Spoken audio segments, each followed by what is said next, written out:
ওকে, তাহলে এখানে আমার এডিট বাটনে ক্লিক করলে আমার চলে আসবে হলো প্রোডাক্ট ভিউ এডিট নামে আমার একটা রাউটে চলে আসবে।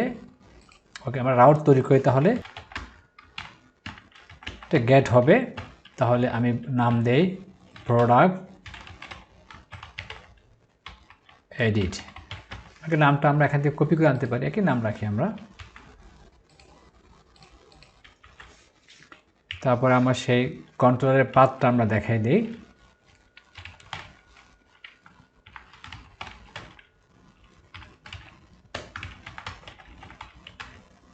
কন্ট্রোলার্স, তার ভিতরে পেজ কন্ট্রোলার, এবং তার ভিতরে আমি একটা ফাংশনকে রিডাইরেক্ট করব সেম নামে, কেমন? ওকে, ভেরি গুড। এবার তাহলে আমার এই ফাংশন তৈরি করতে হবে। আমি এটাকে কপি করি, ফাংশন নামটা কপি করে আমি একই নামে ফাংশন তৈরি করব এখানে। ওকে, আমার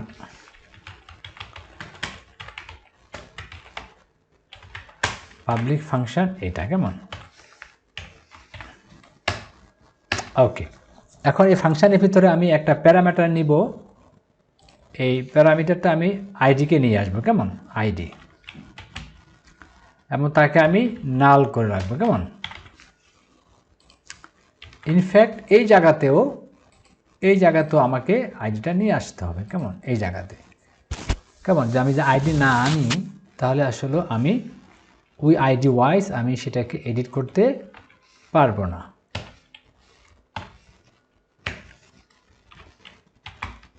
তাহলে আমি আইডি নিয়ে আসলাম, কেমন? একইভাবে আমার এই জায়গাতেও আমার আইডি আসলো। ওকে, এবার ভেরিয়েবল নিলাম প্রোডাক্ট। ওকে, নাম আমরা সেম রাখি, কেমন? তাহলে আমাদের বুঝতে সুবিধা হবে। প্রোডাক্ট আমরা কপি পেস্ট করে দিই সেই নামটা, প্রোডাক্ট ভিউ এডিট, কেমন? তাকে আমি প্রোডাক্ট মডেলকে ফাইন্ড দিয়ে আমি আইডিটাকে নিয়ে আসি। হ্যাঁ, ওকে, এবার রিটার্ন আমি একটু লিখে তারপরে বুঝাই। এগেন আমাকে কম্প্যাক্ট ফাংশনটাকে আবার ইউজ করতে হবে। সে ফাংশনের ভিতরে আমি প্রোডাক্ট ভিউ এডিটটাকে নিয়ে আসি। এতটুকু আমরা কোডটা বোঝার চেষ্টা করি। প্রোডাক্ট ভিউ এডিট নামে আমার একটা ফাংশন আছে। ওকে, তার ভিতরে প্যারামিটার হিসাবে আমি নিলাম আইডিকে, কেমন? এবং তাকে আমি অ্যাসাইন করলাম নাল হিসাবে। এগেইন প্রোডাক্ট ভিউ এডিট নামে আমি একটা ভেরিয়েবল নিলাম। ওকে, আমরা প্রায় সময় সেম নাম রাখার চেষ্টা করি, এই জন্য যে ডিফারেন্ট নাম নিলে আসলে পরে কনফিউশন তৈরি হয়।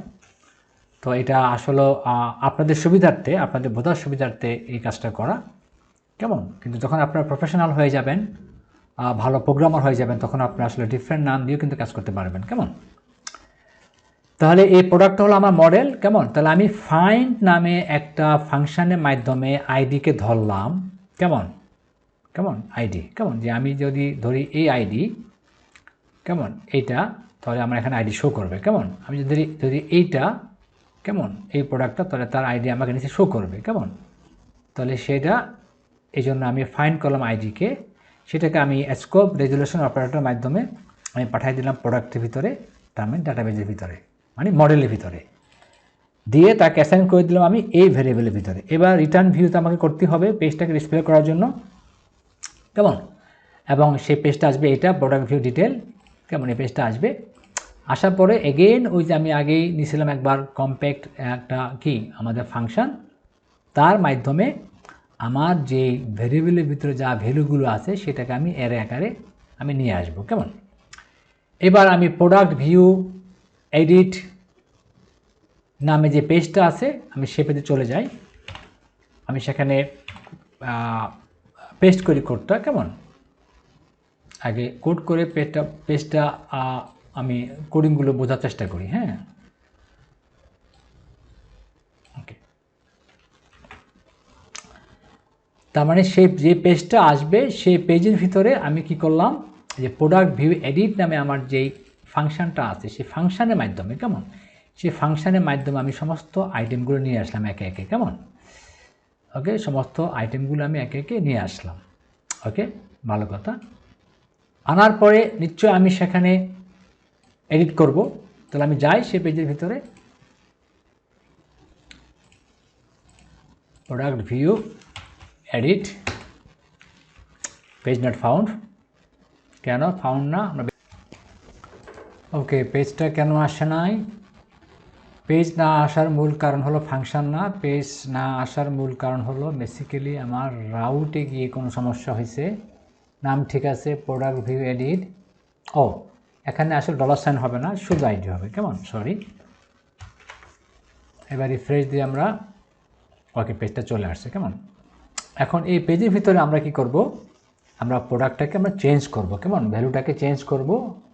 যে কোনো ভ্যালু আমরা চেঞ্জ করে এটাকে আমরা আবার সাবমিট দিলে ঠিক সেইভাবেই সাবমিট হবে, কেমন? এখন তাহলে সেটা করার জন্য আমি এই টেবিলে যাই, মানে এই জায়গাতে যদি আমি সাবমিট বাটন ক্লিক করি তাহলে কি হবে? এই জায়গায় সাবমিট বাটন ক্লিক করলে এখানে এসে কল করতেছে, অ্যাকশনে কি করতেছে? অ্যাকশনে কল করতেছে প্রোডাক্ট ভিউ এডিট সাবমিট নামে একটা